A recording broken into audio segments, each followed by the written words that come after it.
things better. And he really, really started doing some great things for me. He had a building that was an old telephone exchange building, and he used that for his laboratory. You see one of his corner horns there, he made it out of plexiglass so you could see all the intricate little pieces to it. That corner horn, if you never experienced one, notice I didn't say here, I said experience. It is something. The corner horn fits in the corner of a room, and you have to have an 8-foot wall and an 8-foot wall. And those two 8-foot walls become the last of the 16-foot folded horn. Your room is actually part of the speaker. And if you've never experienced it, oh my gracious. But he was just such a kind man to me, and yet he was a gruff old guy, but he didn't fancy to a lot of the nonsense that was going on. And he said, I'm going to do this right. Well, he did it right, that's for sure. He was one of the founders of the Audio Engineering Society. It's kind of an interesting thing. When he went to these, the meetings, and these guys would get up and present papers on speakers and amplifiers. And I was at one where he had asked me to present on how do you load a sound system for a rock band into a semi or 2 or 3 and get to the other end in an hour. And, the whole ballet scene. He was there. But he also sat on the front corner. And if anybody was going to make any kind of stupid statement, they had to talk to him, because under his lapel, he had this little button. And if somebody got real crazy with him, he would just walk over and do this with his lapel. Wouldn't say a word. This is what the lapel said. I think you can probably read that. And he would infuriate a lot of these characters that were making statements that were not true. So he was something. What he did for me was he guided me to the studies of the Bell Labs. You see, the early telephone systems did not work well. They were mushy. They had no clear speech articulation. What were they going to do? Here's the deal. They started off in New Jersey, 2 wires, and all across America, every 500 miles, they had a relay station to bring the level up, make sure everything was white frequency-wise. So when they got to the West Coast, beautiful. No, it wasn't beautiful. This is what they heard. Oh my gracious. What happened to our articulation? What happened to our great audio? What the speech articulation's gone. It's mushy. It's kind of bassy. There's no essence of sound. The F and the S all sound alike. What are we going to do about this thing? This is 1920. There was no equalization. Nothing like that. So they put the scientist on. There were 4,000 Bell scientists. This is a true story. You can check it out. 4,000 of them. Like, we got to do something, man. And we got to do something quick, because this didn't go down like this. So the 2 leading scientists, I sure hope some of you know who these guys are, Dr. Harvey Fletcher and Dr. Weldon Munson. They were something special. What they found out was our ears, the human hearing system. It was not something that was flat all the time. It looked like a ride at Disneyland. Up at 110 dB, 100 dB, it was almost flat. But look down here where you may be listening today. 10, 20 dB a level. Holy smokes. What happened, man? It's like a ride at Disneyland. And these two guys figured it out. And if you don't take anything away from tonight, this is what you want to remember. This is what they came up with. Yes, talking about them and them. This is what they discovered. The human ear needed to have an elevated 2.5K, in between 2 and 3K. And again, we're looking at from 300 to 3,000 cycles. Sound kind of familiar with what you talk in every day? So that's the bandwidth. But they discovered that without that rise at 2.5, you're lost. I'll do it again. This is a parametric equalizer. I'm not touching the bass treble. I'm only taking out to 2.5. It's now down to flat. Everything's flat. Well, it sounds flat. And so they had to do something to get that articulation back. There was no essence of sound. The spirit was gone. The function of what they were trying to do, it all got lost because of that particular frequency they discovered. So now what are they going to do? There wasn't the word EQ. That didn't happen. No. Now that they discovered that, what are they going to do about it? Well, here's what happened. They built a passive filter using resistors and capacitors. There's a real simple equation. You can figure this all out. I figure it out with a whole bunch of capacitors and a whole bunch of resistors when I was doing things years back. But here you are. That passes the audio through. If you want to roll off some low end, resistor to ground, the reverse of that for a low pass filter. That is how they fixed the telephone system. Well, there was a guy, look how young this kid was, John Volkman. He was working for RCA in the late 20s, and he had a job to work in motion picture theaters. You see, in 1930, the silence were gone. We're now listening to speakers, and they were pretty bad.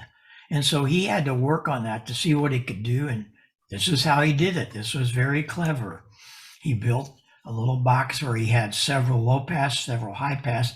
He'd go into a theater, insert this from the program source to the audio amp, and he could figure out what he wanted, what he needed. Equalization didn't happen. Now here's this is the crazy part. That's 1930s, okay? Nothing happened about equalization until 1967. There was a slight rise around 1950 when the hi-fi circuit came in. I know I was there. I had a hi-fi system when I was an 18-year-old kid, and it had a minor bass and treble. It didn't work all that great, but all it really was this with some variable resistors. So now what are you going to do in the real world? Didn't do anything. You did it with speakers, with the more speakers that have, some would have more highs, some would have more lows, and that's the way we did it.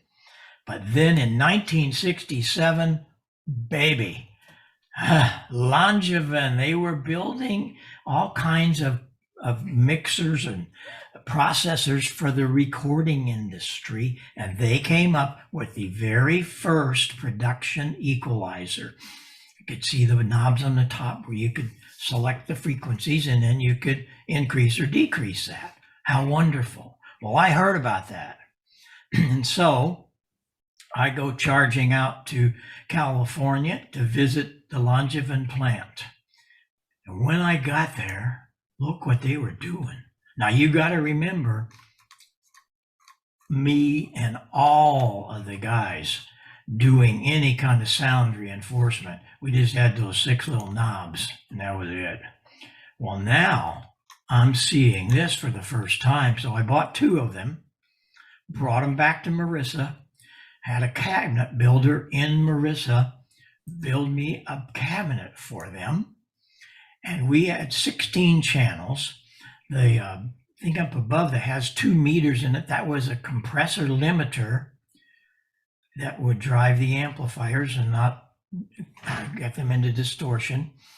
But it just had happened when we took that picture. You see that bright spot over there from the flash. Look what Langevin was doing also. This turned the audio world on its ear.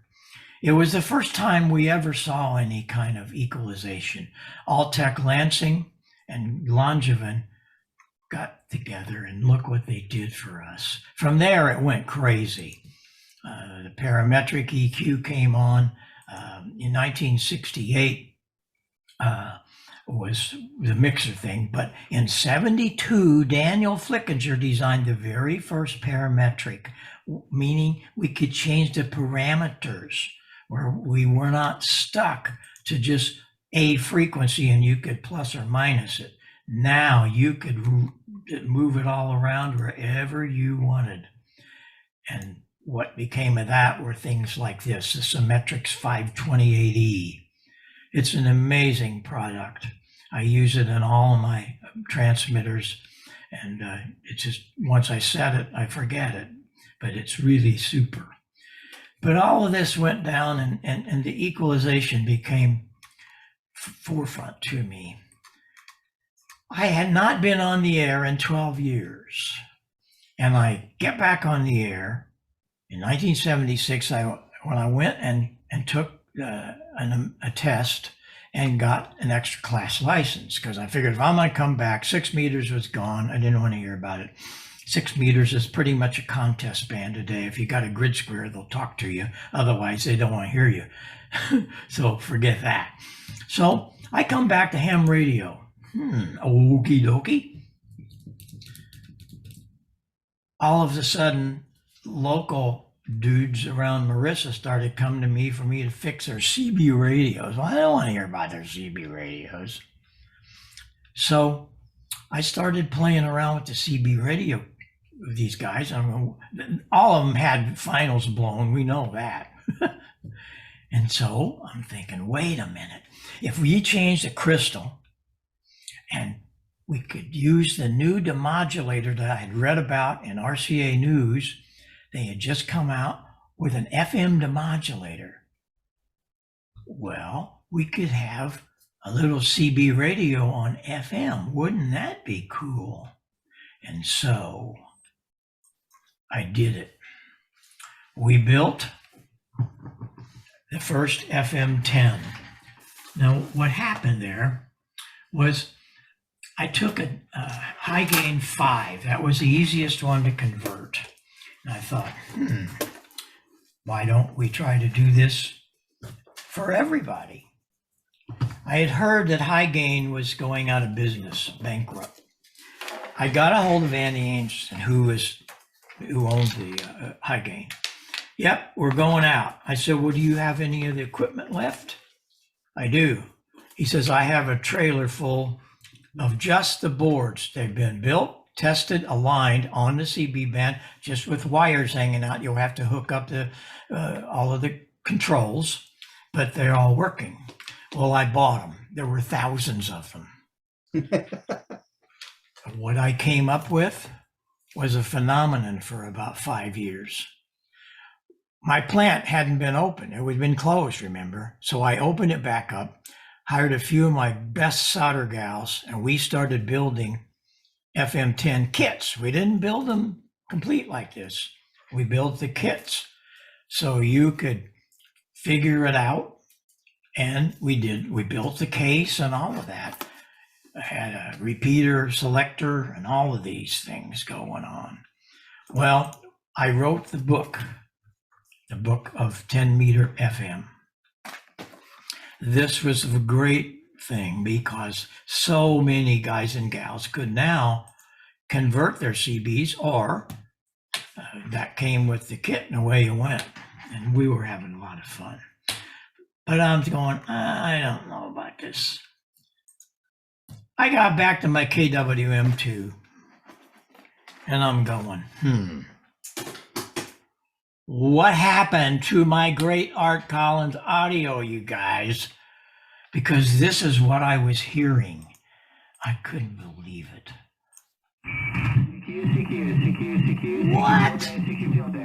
What? It was like, that isn't right. But some guys had it right.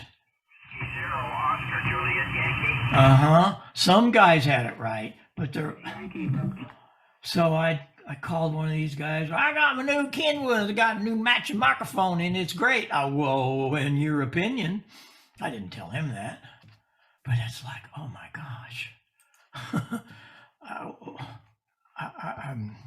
this isn't going to happen. I knew what I needed to do, and so what I did is I built this little box. I didn't know how much this was going to change things. I built this 2-band equalizer, and learning where the filters were took me a couple of months on the air with certain guys that I knew. 160 hertz. Where do you think the top is? Of course you do, 2.5K. And so we could notch out the bass, increase the treble, and of course balance it out if you wanted. I did not ever think about building those in my plant.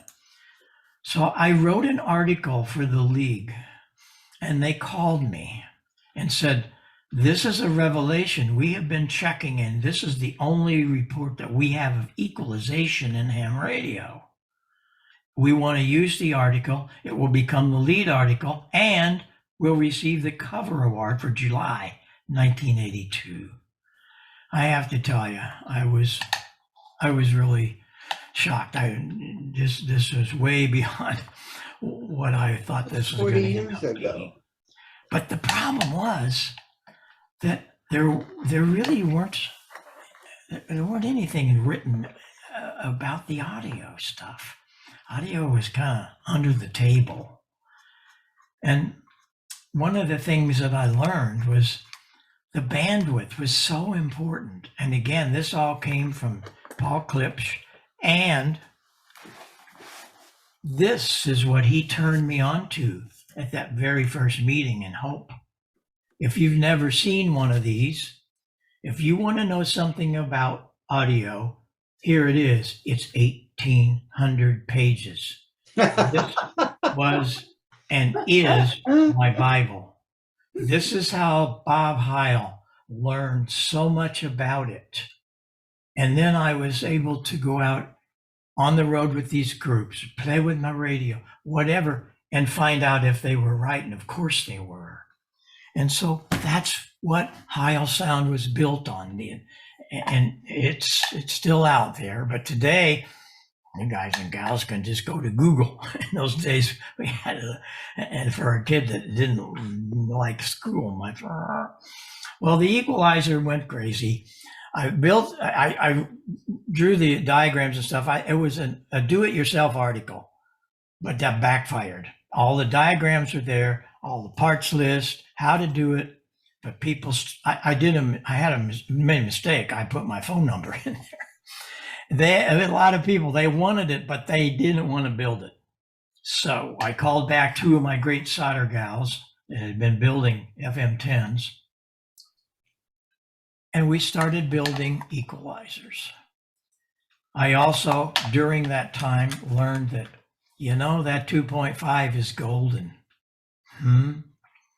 There's some other things we can do there. But I didn't realize what an important thing it was going to be with all of the ham radio operators, good, bad, and different. So I started building HC microphones. And it all started with the North California DX Club in 1980. I think it was 4, maybe 5. Other friends from high school that you said? What they did is they called me and said, we're going to Clipperton and we want you to build us a headset. We don't have a headset. We're cabbaging all of those elements you're building. onto something. And so we built the BM10. It was our very first product, still in production. I don't know how many tens of thousands of those are out there, but it was really the beginning of what I needed to do to help my fellow ham radio operators. And what was so important about all of it was bandwidth. I never read about bandwidth until the Audio Encyclopedia, Paul Klipsch. And I have a great demonstration of it. Keep in mind, this is a transmitter that has an equalizer that you can open the door, so to speak, of 2.5. And when you do that, you can do all kinds of beautiful little things. Bandwidth. A lot of people do not know about bandwidth. All of you do. I'm just preaching to the choir really on this. But a lot of guys, if you ask them about their transmitter, there's a lot of transmitters out there that are only 2.4 wide. And of course, this is what they sound like. Any idea we're transmitting at 2.9K with this is 2.4K, and as you note, it's nice and it's articulate, but the whole bottom end drops out because of the filter network. We'll go back to 2.9. Now this is the 2.9, and it's much smoother, has much more fidelity.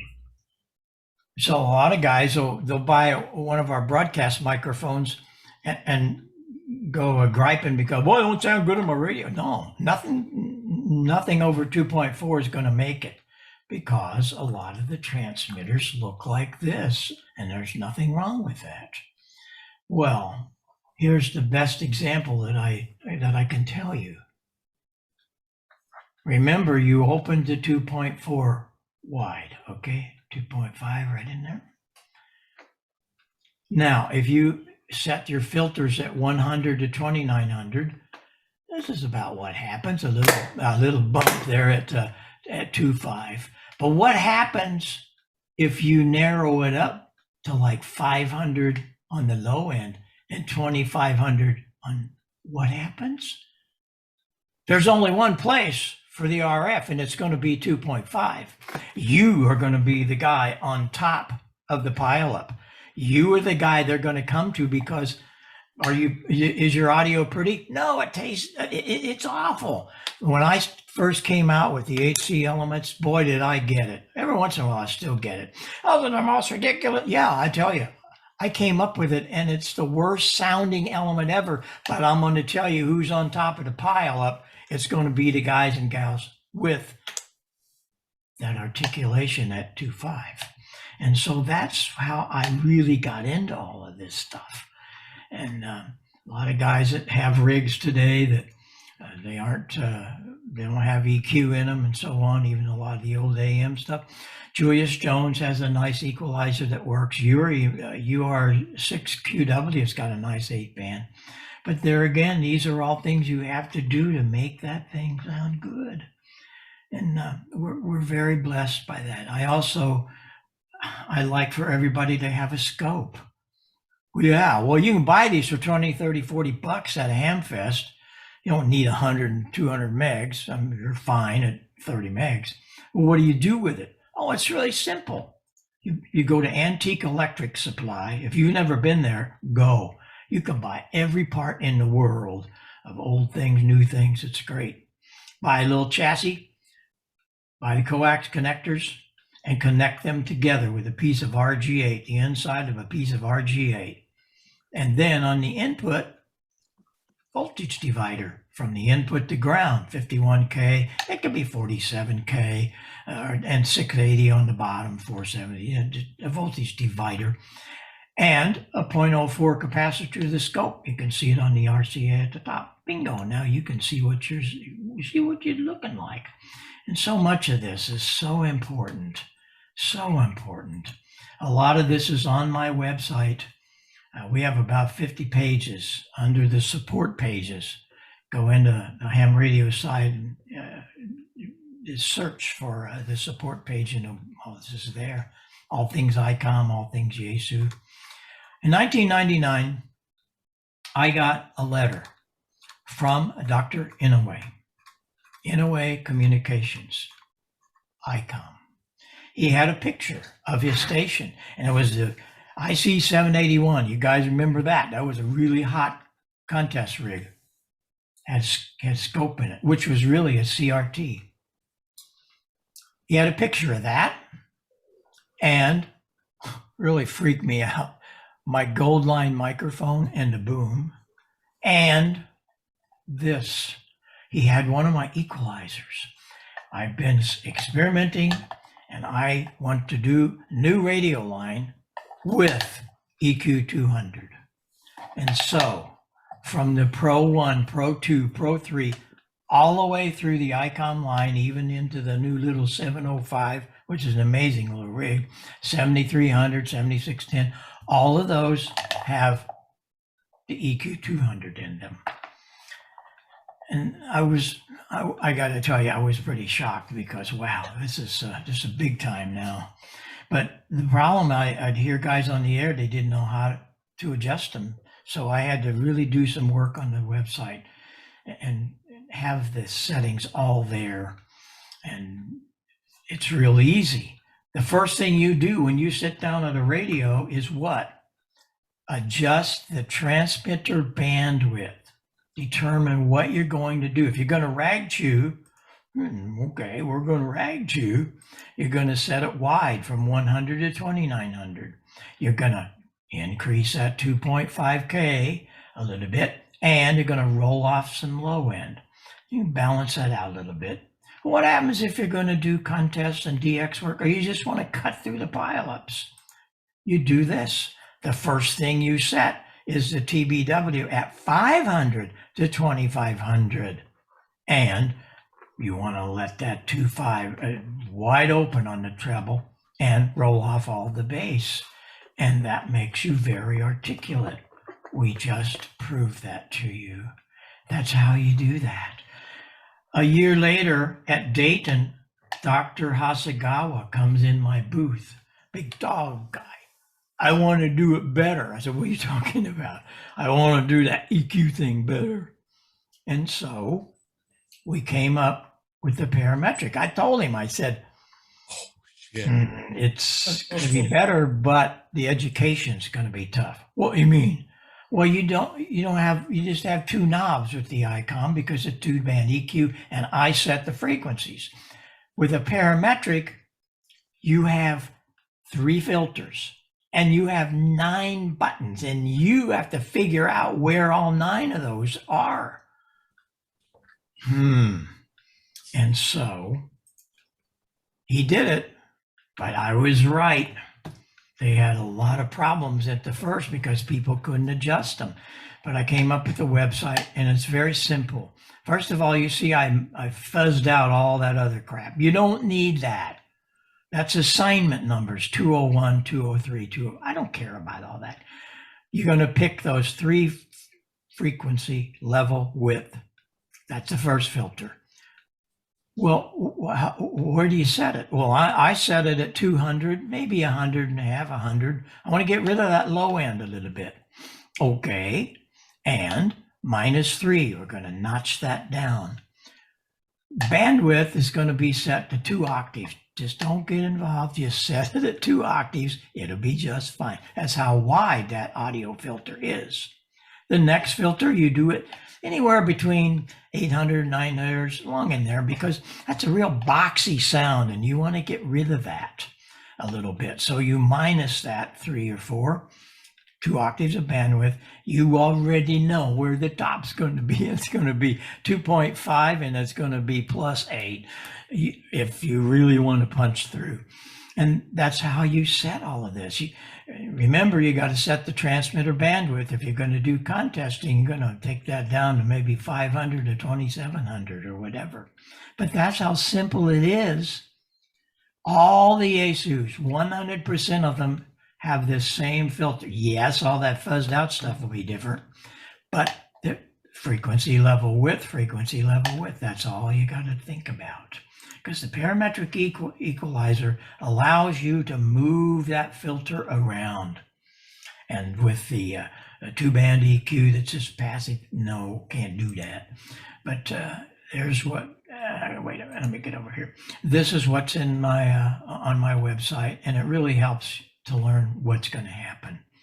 I also was asked by Dr. Inouye to build a proper microphone because they don't build their own microphone. Well, it came in a box and had her name on it. Yeah, but they didn't build it.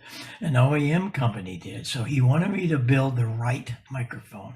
The ICM, it is absolutely the berries for all ICOMs. Won't work on Kenwood, won't work on anything but ICOM, and it is the answer. We also have that element in headsets. That is the answer. And Dr. Asagawa asked me to build for him. Well, there's no way that I could build anything for ham radio better than a 781 for all of the things. And if you're going to do contesting, no, you're going to do one of our microphones with the narrow element. But for just regular audio, rag chew, and so on, it's become the podcaster's dream machine. So we're very happy about all that. And I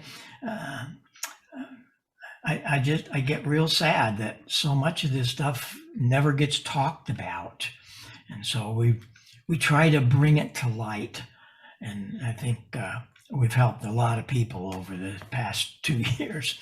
Joe Walsh asked me one time, he said, "Hey, build me a better microphone." I said, "Why? What's the matter?" He said, "Well, you know what's wrong." I said, "Yeah, but you tell me." He said, "Well, we got to be stuck with this thing right in our mouth all the time." Here, let me unplug. And you've seen them. They can't move. They're stuck right here because if they move, it's gone. So they got to be right here. He said, "Build me a microphone that has some power focus." And so I did. And what we're talking about is a microphone that does not go away all throughout the 180 degrees. No other microphone does that. Paul Rogers also wanted me to build for him a microphone that had great articulation.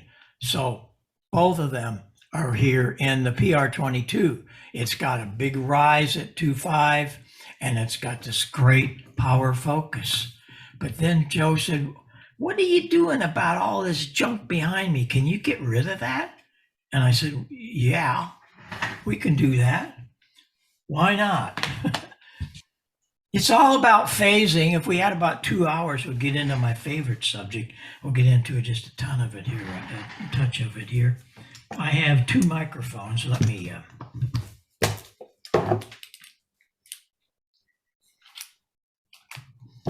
these are the same. They're PR22s. Been around the world.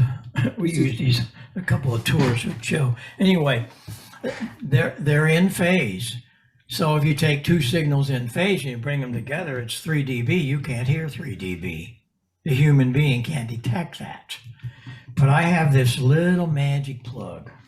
Now I'm going to put this plug into this guy. Pin 2 is hooked to 3 and 3 is hooked to 2. It's backwards. Yeah. Well, yeah, it's backwards. This was in phase. And this one's, well, wait a minute, it sounds the same. There's no difference. No, there isn't.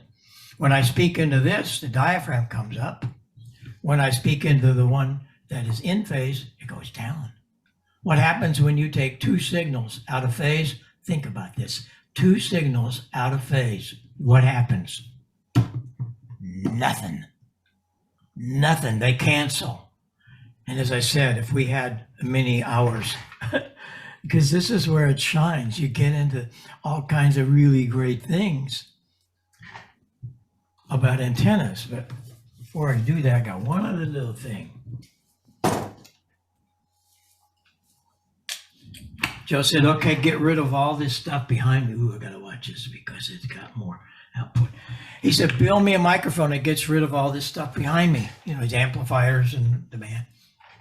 How are you gonna do that? Well, first of all, We came up with a large diaphragm. Shure tried it and failed. How do I know that?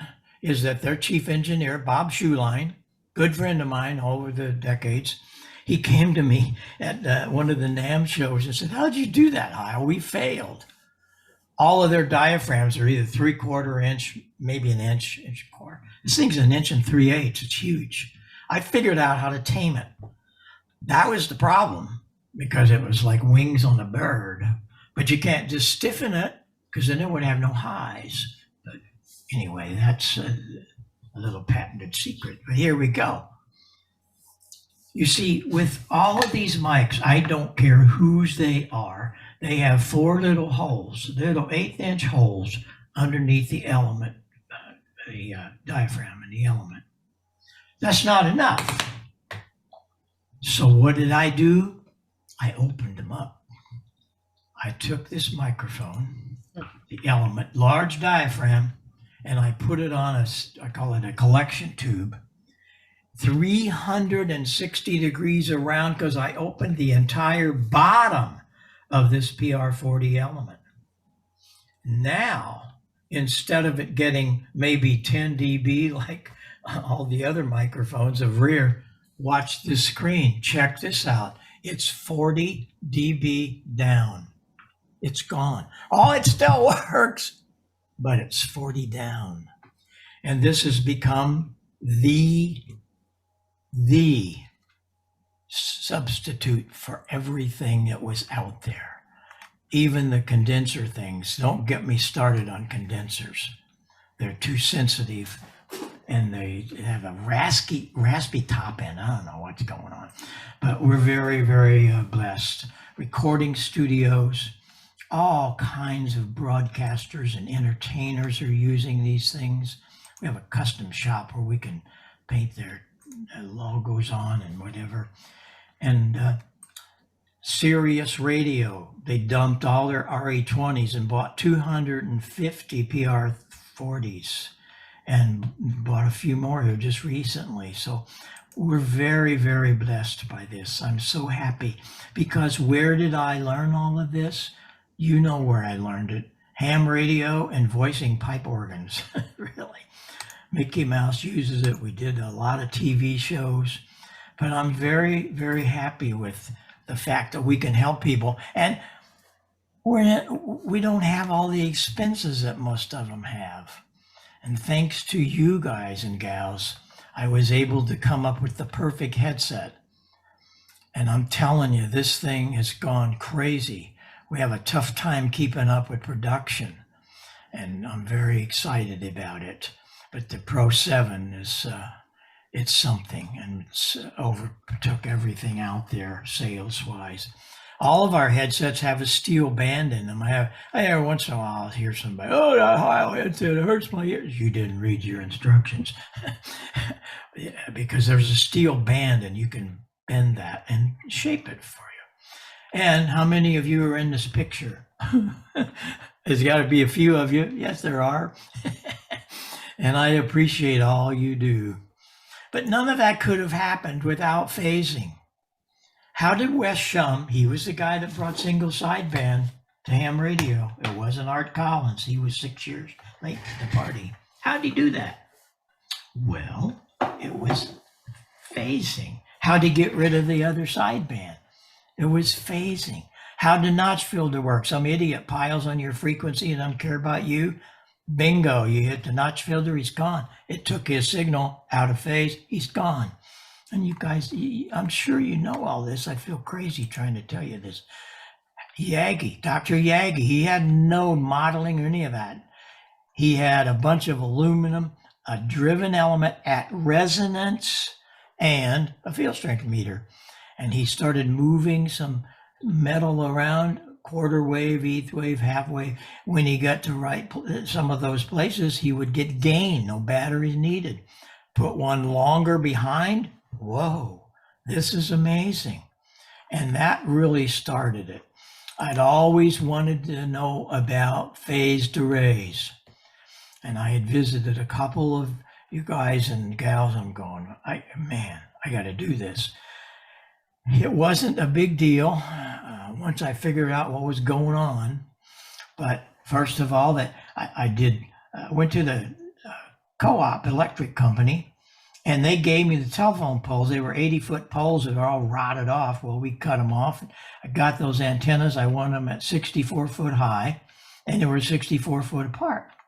The down lead link, that's 213, 126 foot, 0.66 velocity. That's important. And then you have a delay line, and that has to be 43 foot on 75 meters. Then I used a remote switch and switched it front to back. And it was really, really something. I enjoy this antenna. And here is how it works. We have just completed the installation of a 75-meter phased array antenna system, consisting of a pair of coaxial dipoles mounted atop a pair of 55-foot telephone poles. We put them in an inverted V fashion, and the poles are 64 foot apart. These are 500 foot from the operating position, fed with RG213. In order to make the antennas directly from east to west, we use a delay line, a 43 foot here on 75 meters that's switched in and out of the driven element, either east or west. The downlead length is 126 foot.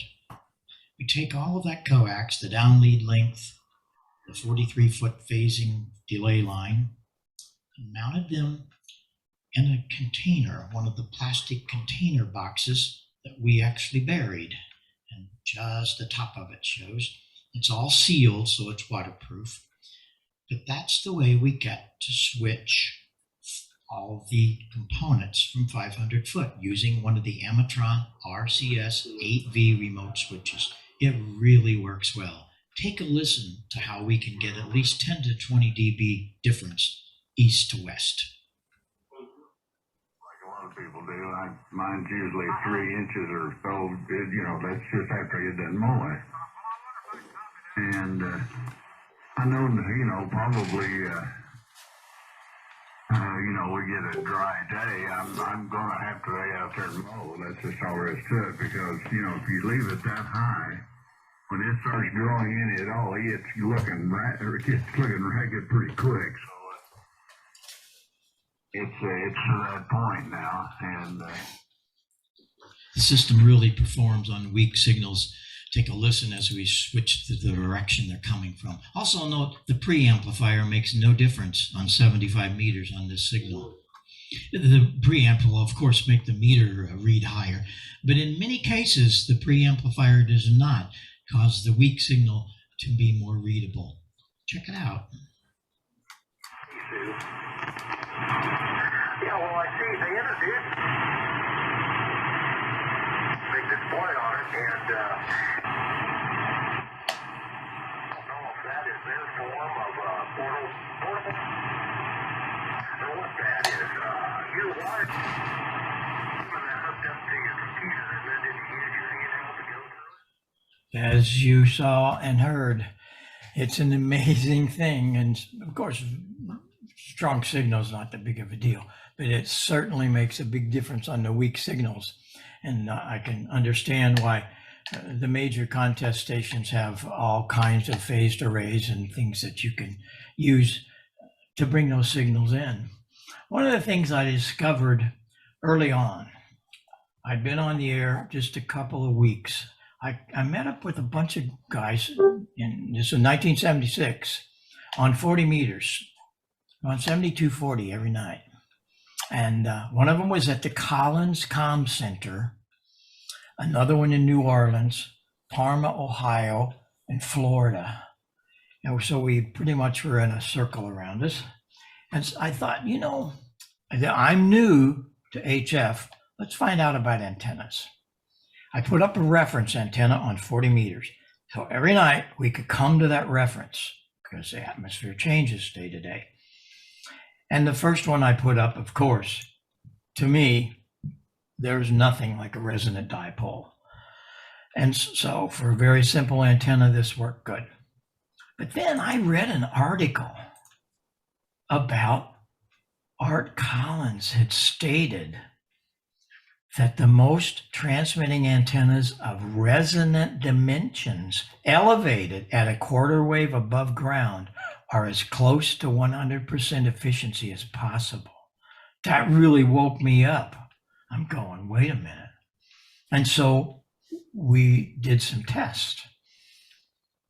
What you need to do, as I learned, was get that reflected ray up with the direct ray.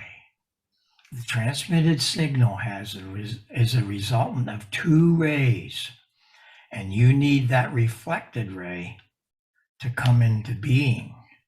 And you do that by the height above ground. And so what we did, started out one night, we had 20 feet, and then we came back with 30 feet.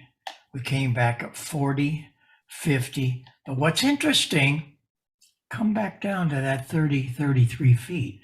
It was stronger each night than 50 feet. So then I really got rambunctious. That was a 65-foot tower. We went up to 65, and you actually could measure the differences from these different heights when they hit the quarter waves and half waves. And it's things that you guys all know about this stuff, but neophytes are just getting into this hobby or don't really understand it. Boy, I really did, and I started playing around with a lot of different antennas, and I really loved it. We got into all kinds of crazy stuff. This is all just novice stuff for you, but so many guys, they don't know how to do all these things. You know, there's wonderful little simple antennas.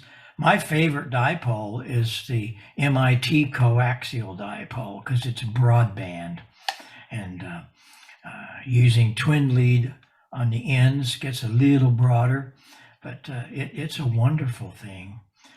A friend of mine in Kansas City, he wanted to do an antenna, but he lived a place where there was no way. So he had to do it in the attic. And he wanted to work a lot of bands. And so he did this. He built this fiberglass plate with about 1.5 inches of aluminum on each side, put wing nuts in that. And he cut each one of these to the frequencies on each band. Here's what it looks like. And this thing is a killer. Here it is in his attic. And for all the doom and gloomers, check this out. They all look like this. I just took one of the 40-meter measurements. The only one that suffered was a 6 and 2 meter one. They were very sharp, but he only wanted it for his repeater, 51.7, and it works great. And so there again, it's just not being afraid to try anything. And we did all kinds of experiments. We did the slinkies. I had a hustler off of a deck, and I did wire fences. We even took a page out of one of the Army's manuals, where if you're out in the field and you can't find anything, load up the tree. And you're going, oh, come on, Heil.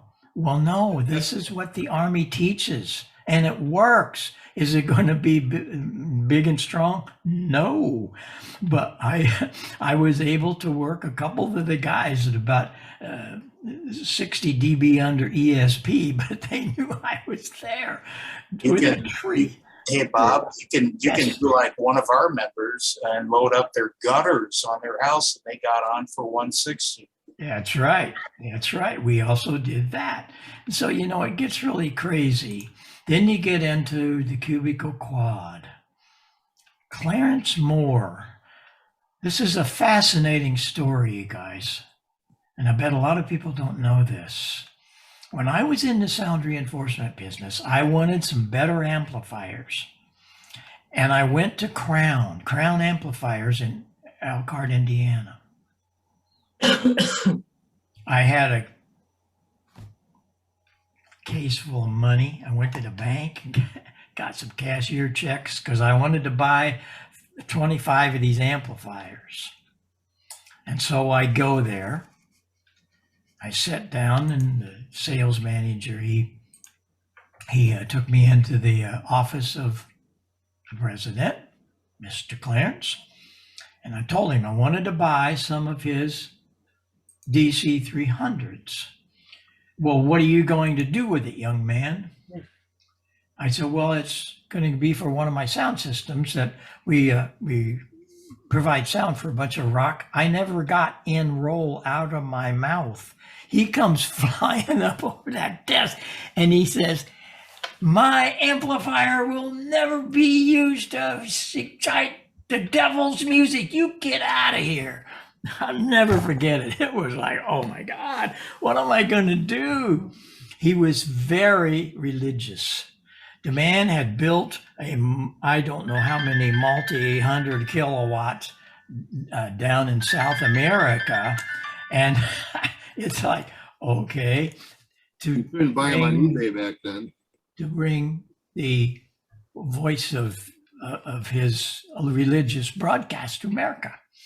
But he was having a problem. He was running so much power. And we're talking 200 and 300 kW. He was burning the edges, the ends of his antennas off. So he came up with this idea of a cubical quad. Why not? Okay, that might be a good deal. And it worked. It worked. And so Clarence Moore, the president of Crown, invented the cubical quad. And it really is quite an antenna, as all of you know. And these are all stories that are usually locked away. And to me, I go crazy after seeing and hearing some of this stuff. And I love to share that. But these things they've helped me along the way. I never want to see this. Somebody sent that to me. So we got to be pretty safety conscious in all of this. One of the other things that I get a lot is, how can I use one microphone in all my radios? Pretty much not possible.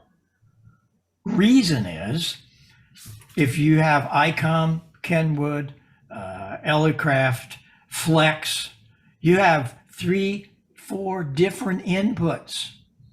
Some of them are grounded, some aren't. They're just an RFI nightmare. Just a nightmare. Hey, Bob, may I ask a question? What? As a owner of a 7300, I've researched your microphone suggestions, and it has worked extremely well. Thank you. That's right. For the Flex 6600 series, a lot of people here have Flexes as well. And before you answer that, I just want to say thank you for the original cardioid 4.5 switchable mic. Right. That helped me get over 200 countries. Sure. And today it's called an HC7. But here's the deal. I licked it. I tried all kinds of switch boxes. The problem is that you have all these different inputs. So here's what I do. For ICOM, forget it. You just heard the man. You use one of our ICMs or one of our elements with an IC element in it for the headsets. Don't even think about it. I know you expect me to tell you that, but I'm telling you that because it's the truth. Nothing outperforms those for ICOM. There again, I work for the company. I know what happens there. But what do you do about all the rest of them? You can use dynamics, the PR 781. You want to get into the contest mode, you can use our ones with the HE elements, but they're 3-pin balanced lines. How do you do that? It's very simple. Remember this? Aha, that's what you do. Like the old telephone operator. I built this 20 years ago. In fact, you can still see it right over there. I switch all of my microphone, the microphone for all that gear with this box. These are nylon jacks, so none of them touch anything but themselves. The yellow lead, that's coming up on the left with the XLR. That's coming from the microphone, and then you just have a patch panel. You want to go to the 28, 37, or whatever. But the red one is the foot switch or hand switch. Works beautiful. I've never had a problem. And that's the way that's my answer for those kind of things. So, there's so much more. I'm going to touch really quickly on this little guy. I had a lot of fun for 2 years. On the last couple of years I was on Ham Nation, just helping people to build. We had over 1,000 people build. And the reason we know that is that we have parts kits that Antique Electric Supply, they built the kits, and you can go there and they're all there for you. And so we know how many kits. What made it happen were the diagrams. The diagrams are fantastic. They were better than the old Heath kit. W4IQN, he was a graphic artist, retired now from General Motors, and they're just gorgeous. It won the cover award and was the lead article, and that sent it in the overload. So many things. Guys built them in cigar boxes, or one guy built it in one of his kids' lunch boxes, and so on and so on and so on. But we have to also make sure everybody understands there is an AM window. 9:25 p.m. Gentleman's agreement, 3870 to 3890, 7290 to 7295, so on and so forth. You need to research that so you're not going to do something crazy. Well, I'm going to close with a product that I'm very dear about, and that's the receiver. And working for all these companies inside their plants, giving them ideas, you need to do something about your receiver. What's wrong with our receiver? Sensitivity, selectivity, that's all they think about. No, it's the audio. Every single one of them, $15,000 to $400. They have about 10% distortion in 1 watt amplifier, maybe 2. It just drives me insane because I hear all of this and it could be so much better. So I borrowed some ideas from my wonderful mentor, Paul Klipsch. Look how big that speaker magnet is. Take that into free air. Find out what the cone resonance is.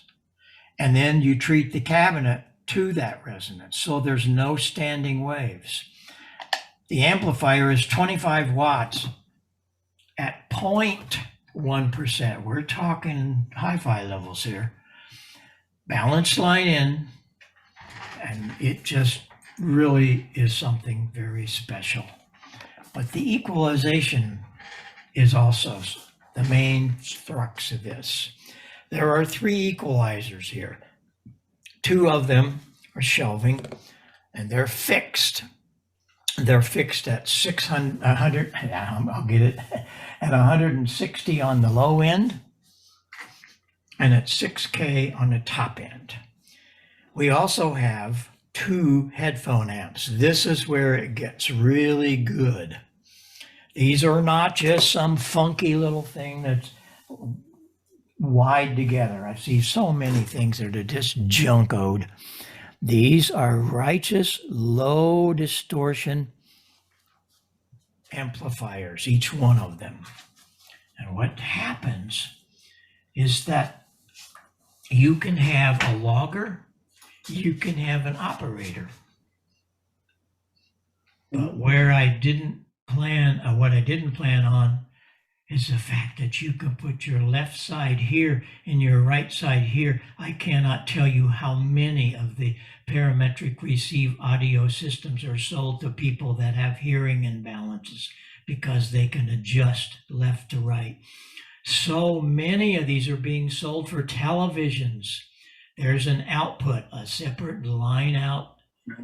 You can put that into your computer and make some nice stuff. The high sits at plus or minus 12 dB 6K. The low's at 160, but here comes the mid. The mid is a parametric. We're going to set the gain. We'll just set and leave it there. We'll get this baby flat. I have some information that I recorded off the air, and I think you'll discover pretty quickly how important this is on weak signals. Sure enough, I can copy it. I had it done last Monday. That's a D104, by the way. Watch this. Had about 30 words a minute, and so I can put some low end in speeded it. up the tape, and sure enough, I can copy it. We're going to go back to flat. Here's where the rubber hits the road. There's the way you hear that. Echo India 8 Bravo Lima Bravo. Here again. ATLB. There it is flat. 4 Sierra Germany. Hope I have it right. Very good day to you from Ireland. Name is Lima India Alpha Mike. Over. There it is flat. Echo India 8 Bravo Lima Bravo. EIATLB calling in right. I don't think there's any argument about this. This is an amazing product, and it's doing everything that we need in amateur radio today. It's a great headphone amplifier, and it has all of the attributes for whatever you want to drive with it.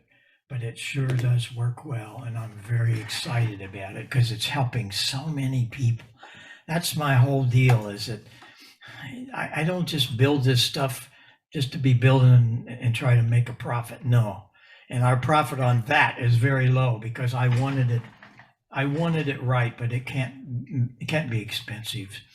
So that's the story. And most of this stuff's in the handbook I wrote. I didn't write it though. I just compiled it. It's all the things about some of the telephone stuff you heard about, Paul Klipsch and Larry Burroughs, all that, how I really got into this business. All the dealers have it, as well as our website. You can buy it from the store. You go to our website, there's two of them, the pro side and the amateur radio. You go to the pro side under the search, and there's this book. It all starts at the microphone. You can download that. There's a lot of information in there. Last but not least, I was it's been about 8 years ago, we were inducted into the Rock and Roll Hall of Fame. We're the only manufacturer in the Rock Hall. That console you see me in front of, that's the Quadrophenia console. There's only one built for that. We built 4 of them, but for that tour. And our on the back side of that are some of our amplifiers. That's ZZ Top's mixer and some monitors and the talk box. I also was awarded a PhD degree, an honorary PhD in music and technology from Mizzou U. And it's really fun to be able to share all of these things I've learned through the years, and I learn every day. And I do hope that some of it can help you, and if not, remind you of what a great hobby this is. I bet you have some questions. I'm here for you. Hey, Bob. Yeah. Bob. Jim, N9TK. Yeah. Can you hear me? Yeah, I can. Couple of quick stories. Some of our paths have crossed over the years. Wicks, Oregon. I did a lot of work with Martin Wick back in the 70s. You had a picture of Martin's basement, the organ in the basement. Well, I was there in about 1979. Dick Peterson and I installed the prototype swell motors on that basement organ for Wicks. Yeah. And Barb Wick they were going to, interesting story. They were on their way to Lamaze classes with their youngest daughter. So they had to leave. Dick and I are in the basement working on this. We're trying to get this thing working. And yeah. Martin goes, we got to leave for Lamaze classes. Oh, that's great. And so they came back and we're getting ready to go back to the hotel. And Martin pulls me aside. I'm a young guy. I'm in my late 20s then, right? And he goes, he pulls me over to the kitchen and he says, Jim, you need a couple of beers for the hotel room? I said, yeah, no, I'm okay. So, but Martin was a cool guy. I like He Martin was a cool. lot. I met up with him in 1957, and I've known him all of his life. He was like my second father. There we are Yeah. in the Wicks pipe organ plant, building the pipe organ for the restaurant. That Did went you know George Gibbons? Oh, absolutely. He was my second father. Yeah. George he was a great guy. We were both pilots, and we enjoyed flying together. Yeah. There's the consoles. We did it and all that. But those are great days. I learned so much working there. Again, I spent a lot of time in the voicing rooms, learning to listen. Oh, with John, what's his name? The retired voicer, Sperling, John Sperling. John, right? And did you know Jim Schmidt, the console builder? Yep.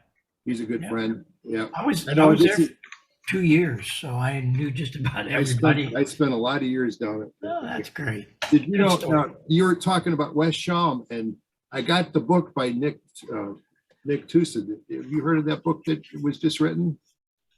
I helped Nick put this together. Oh, you did. So that's a great book. I wanted to do that. Everybody should go to Amazon. Yeah. And buy this book. It's about radio's unsung hero. It is an amazing book. And it's about ham radio after the war and American industry after the war. Right. There's so many opportunities for young guys after the war effort to start a company, and the sky was the limit. I wish that opportunity was still happening today, but that's not occurring. Not. Yeah. But that was a great book. So anyway, thank you, Bob, for your story. Thank you. And did you know, one last thing, one of our pipe organ builders that I worked a lot with was a guy named Vince Trainer. Does that name ring a bell at all? No. He was the road manager, audio guy for the Doors back in the late 60s, early 70s. And we still talk once in a while.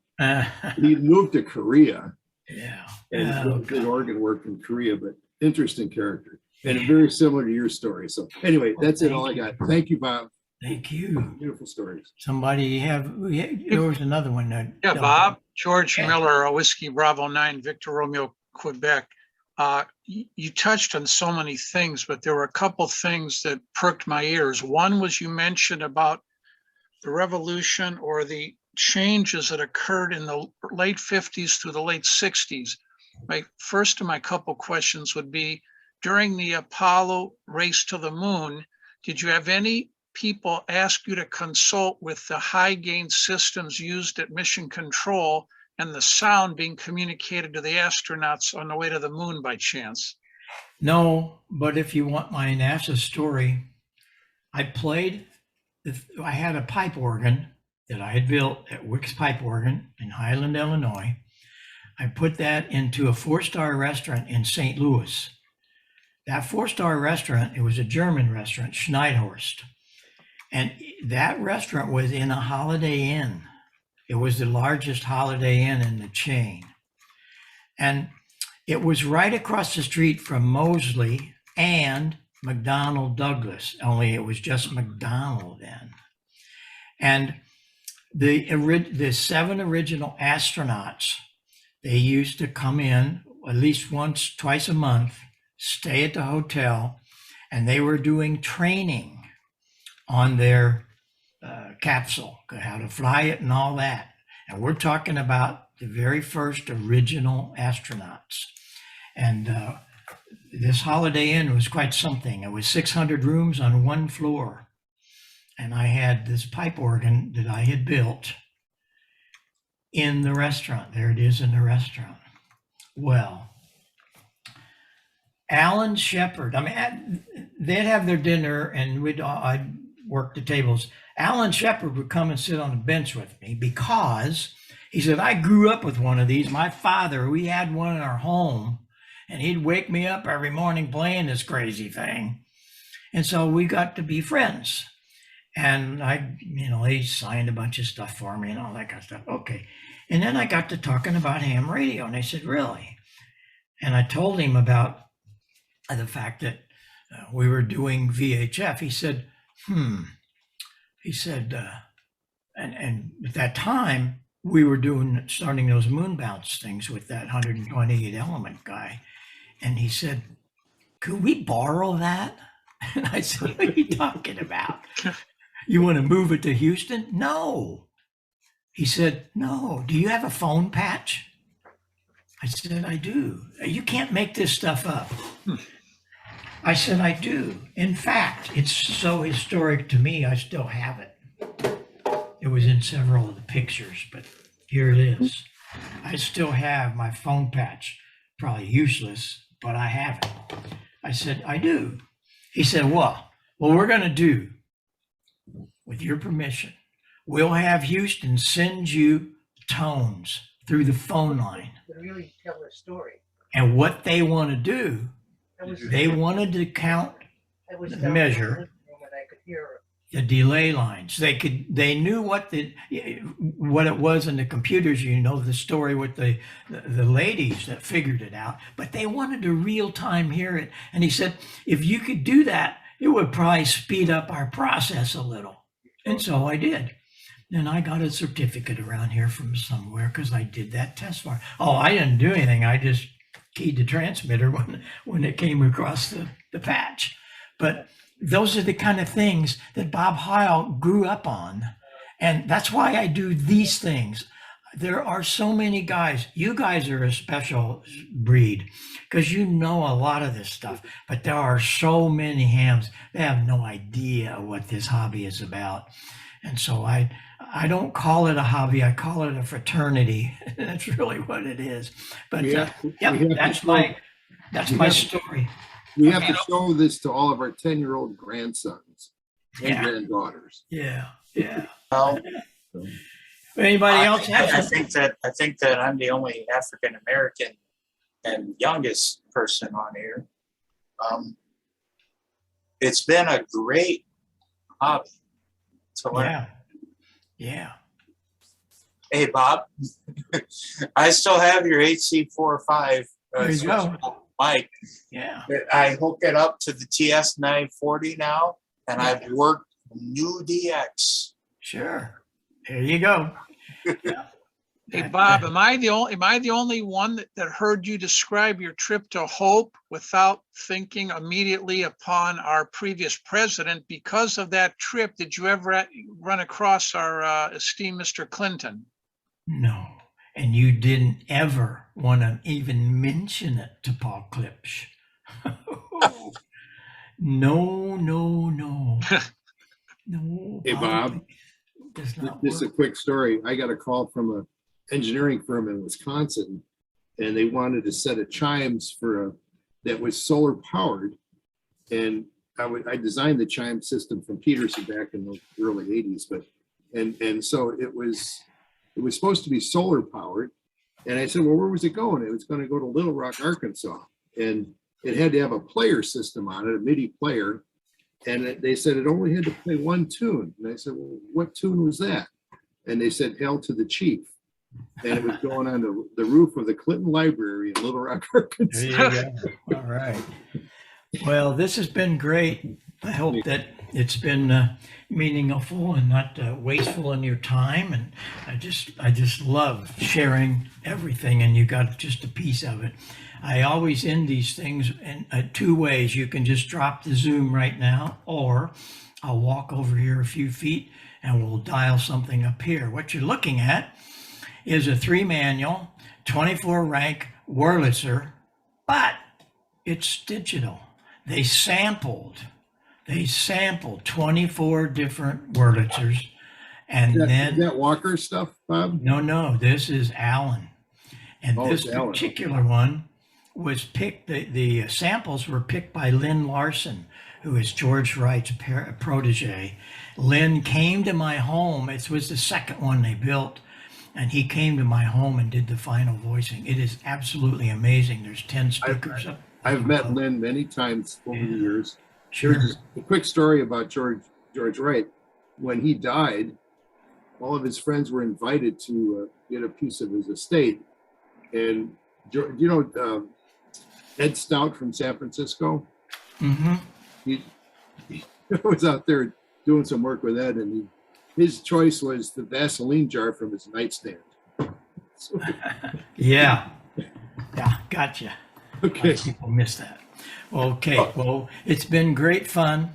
And let's do it again. Just let me know what is subject and we'll make it happen. So would you like me to go fire up the organ? Fire it up. That'd be awesome. Fire it up. Thank you, Bob. Okay. Thank you very much. Thank you. Okay. Thank you, Bob. Hey, Bob, you launched my DX career and contesting career using this microphone. So Got it. thank you. Okay. Fire it up. All right. Here we go.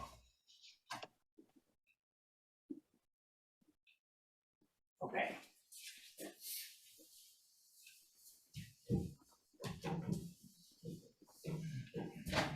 Well, guys, I think it's time to say 73 to all. See you, Bill. Good night. Good night. Thank you. Great 73, Bill. presentation, Bob. Really appreciate it.